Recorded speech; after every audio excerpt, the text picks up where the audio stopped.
Thank you for tuning in to the Patricia Show. My name is Patricia. Please press like, subscribe, and share this video with someone who you think may need it. So now this is part two of what happens when you die. So now we left off in part one that you were going into this energy cleanser, I'm going to call it, where it cleans your energy, because when you're in earth you pick up so much negative energy, so it cleans your energy.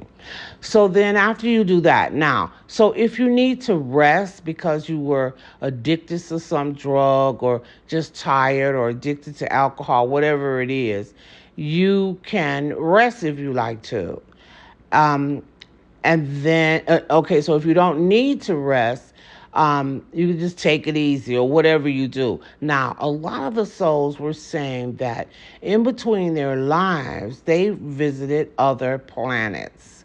And they talk about that. They talk about a place that was like, Earth. It's exactly like Earth, but there's no people resides on there. No souls are there, and so they talked about going there to Earth. And then I've heard, like years ago, I've heard of um, where this other doctor had put this, a psychotherapist had put these people under hypnosis, and that they were saying that they go to other planets as well, like Venus, Mars. They were saying that they do that in between lives. Okay. So, but the ones that I read recently, what I was telling you, that I put this on tape one, is that it's called Journey of the Souls. And in that one, they were saying how that they go to this place that was just like Earth, but it didn't have people on it. And they go there. So whatever it is you do, or if some people may have a job or something, not a job, JLB, like we have, but they might have special things or areas that they work on, and they might work on it with other souls, like to make Earth a better place, or wherever, or maybe something for Venus, whatever it is that they're close to their heart. Just like a charity, I would say, like we have a charity there. Well, as souls, you have things that you want to make better, maybe in this world, maybe not in this world, but it's a lot of so it's not like you're just sitting there as the soul doing nothing, basically. You're doing a lot of different things when you're there. You might be visiting other planets. You may be having a certain job that you relate to in this earth, and you might be doing it, just different things. When it's time for you, excuse me, to come back to reincarnate, because unless you have completed 51% of your karma, you have to continue to reincarnate on Earth. So then your guide will come and say, hey, Joe, are you ready? It's time for you to go back. They were saying, the souls were saying, just about most of the time, people would say, oh, I don't want to go back. They don't want to go back to Earth, okay?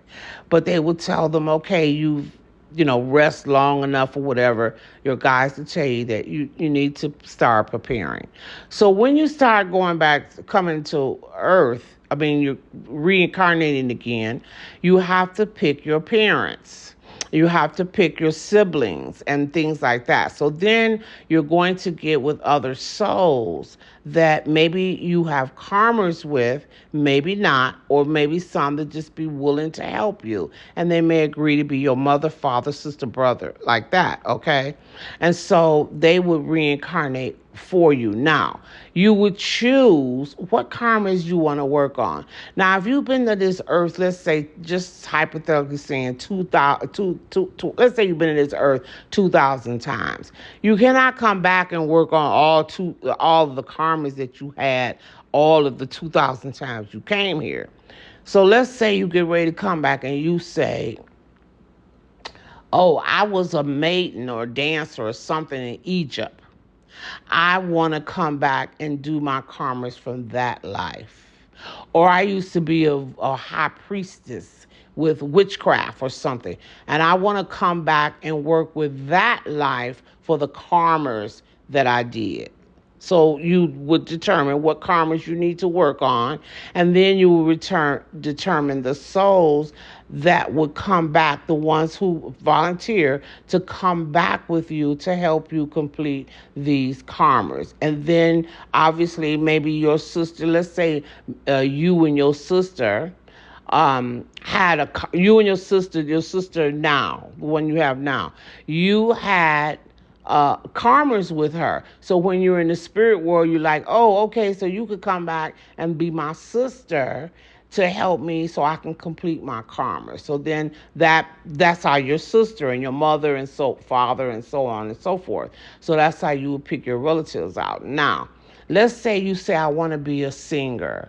So they might say, okay, these are 3 states that you could go back and be a singer. This actually happened. One guy wanted to continue his singing career. He said they told him he could go to Paris, New York, or California.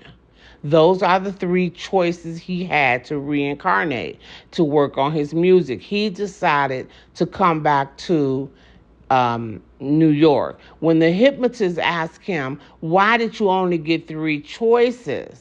He said, well, the other choices, whatever city those was, I think he said that they had already been filled. So there was no more room for him to go reincarnated that one.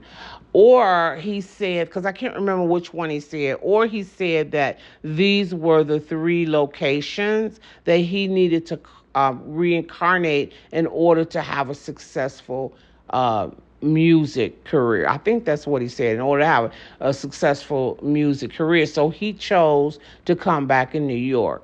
Okay, so then that lets you know that you're going to be told where you're going to be given a choice of a few places that you could come back to, and that's why you came there. So you wasn't born in Detroit just to be born in Detroit. You had picked Detroit to be born in. Okay. Then he says that every time a major move, or every time a major shift is happening in your life or going to happen, there is always clues. So then you're given these clues of things gonna happen. Now, one of the guys, when he was going to be living, I think he lived in Kansas, and he was going to be moving in California.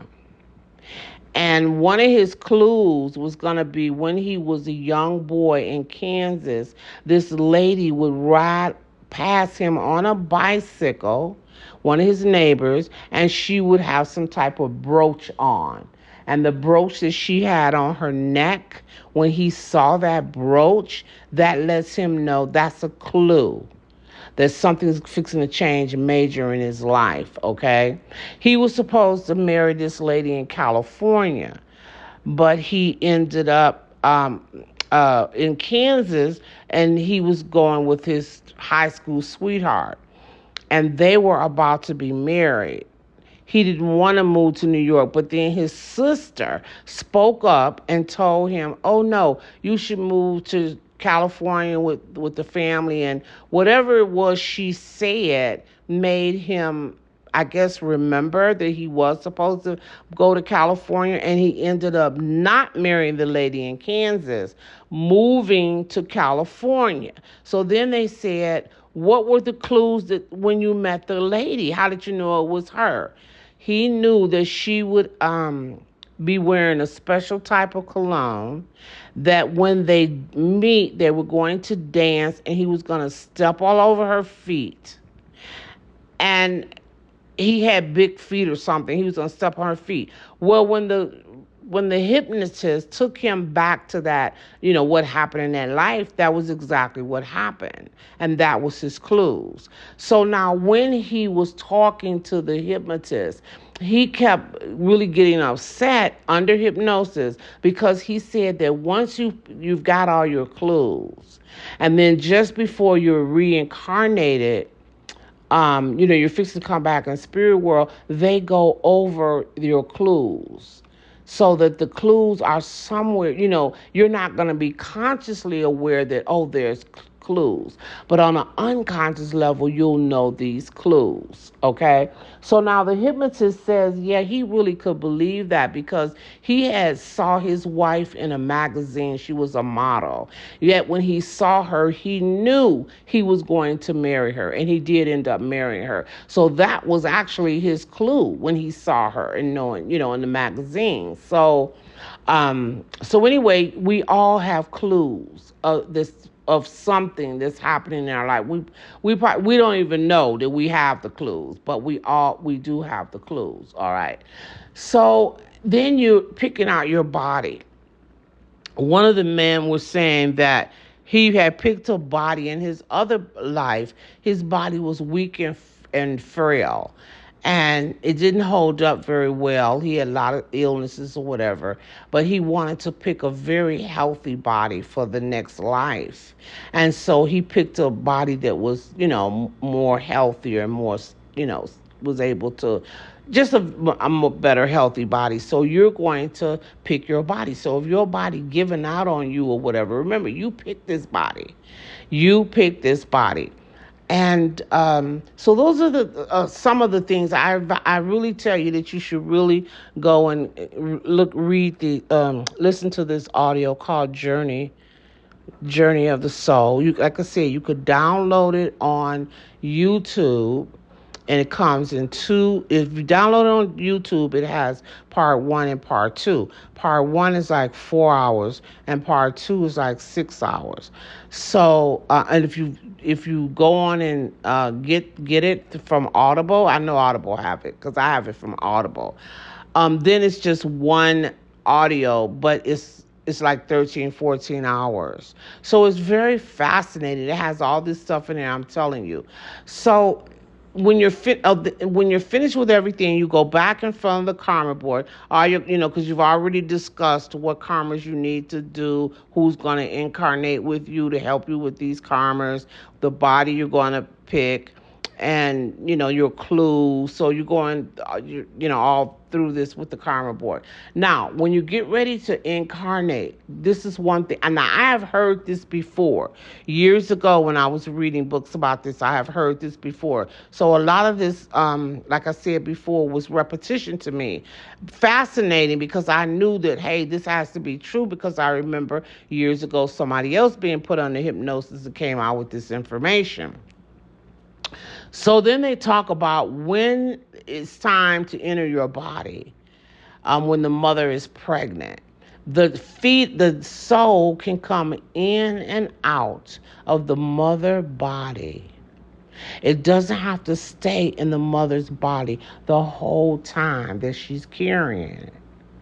And some of these souls were saying that they come out of the mother's body and they're just kind of like floating around and looking at what's going to be happening in their life that they're about to incarnate in, and just things like that. They're just there hanging out is basically what one spirit was saying.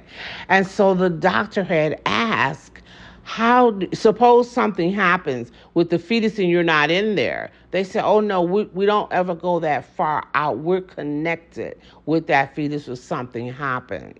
And when the child when it's time for the mother to conceive, then they're told, okay, it's time for the mother to conceive. They have to get back into the fetus because the mother is about to conceive.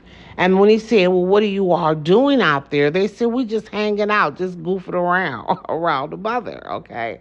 And then when it's time for the mother to conceive, like I said, the soul has to get back into the fetus, and then is born. And then when it's born, like all memory of everything is just like gone. You don't remember anything. The man asked the hypnosis, why is our memory not there when we're born? And they said, because you need to focus on one lifetime at a time. And if you have memory, you'll be so looking at all your other lifetimes, and you need to focus on this one. So that's the end of part 2. I will make a part 3. Thank you for tuning in to the Patricia Show.